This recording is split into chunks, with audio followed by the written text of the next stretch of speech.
Les poissons sont nos amis, on n'y touche plus. Bonjour à tous et à toutes, j'espère que vous vous portez bien. Aujourd'hui nous sommes le 1er avril et j'avais envie de me pencher sur l'origine de la journée internationale des blagues et des farces.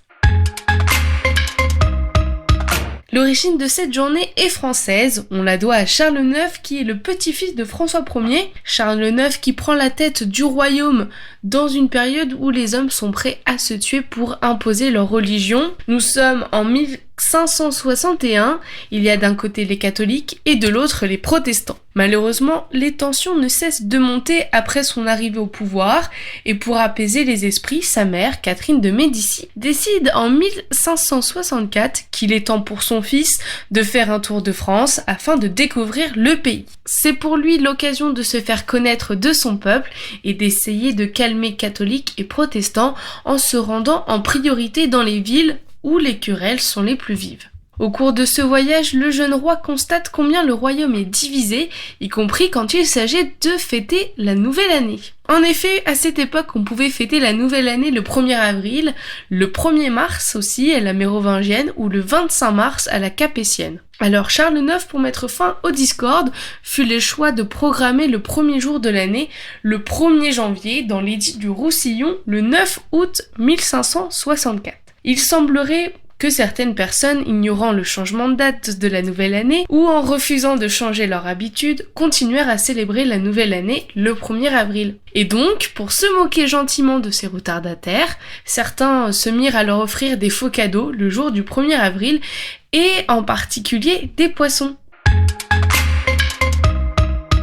Et comme très souvent, il n'existe pas une seule origine, mais plusieurs. Et donc, si mes calculs sont bons, le 1er avril tombe 12 jours après l'équinoxe du printemps.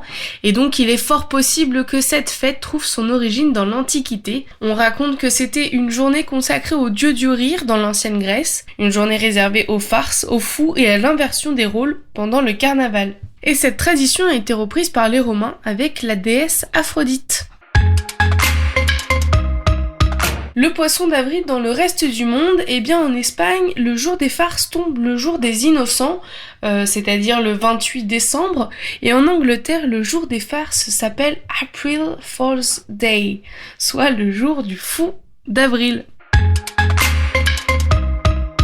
Autre question que je me suis posée, c'est pourquoi on colle des poissons dans le dos des gens. Et là aussi j'ai trouvé plusieurs théories. La première viendrait de l'usage dans différents pays d'ouvrir la saison de la pêche le 1er avril, ou au contraire de la suspendre afin de respecter la période de reproduction. Pour faire un cadeau aux pêcheurs et se moquer d'eux car la pêche était donc soit trop facile soit trop infructueuse, on leur offrait un hareng. Et comme les habits étaient plus larges, on accrochait un vrai poisson dans le dos des personnes et la victime ne s'en apercevait pas tout de suite, de sorte que le poisson devienne de plus en plus gluant et puant et c'est ainsi que cette habitude se serait installée.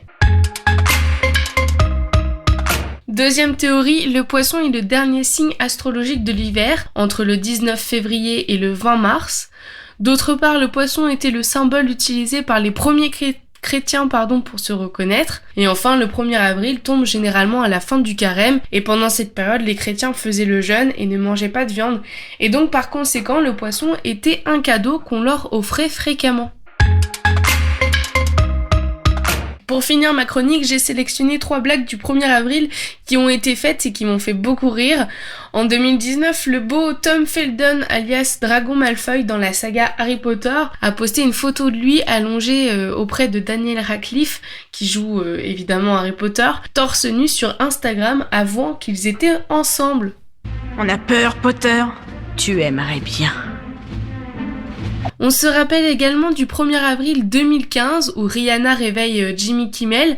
Jimmy Kimmel qui est le présentateur blagueur de Jimmy Kimmel Live et qui s'était fait prendre à son propre jeu au cours d'un sketch montrant Rihanna le réveiller en fanfare. Tout le monde connaît Homer Simpson, et bien en 2009, la SNCF a répondu favorablement à une pétition sur Facebook qui demandait que ce soit Homer Simpson qui fasse les annonces dans les gares.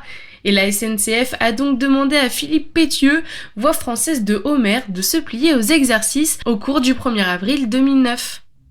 Coucou, devinez qui que c'est? Le train en provenance d'Alaska est attendu Voie lactée.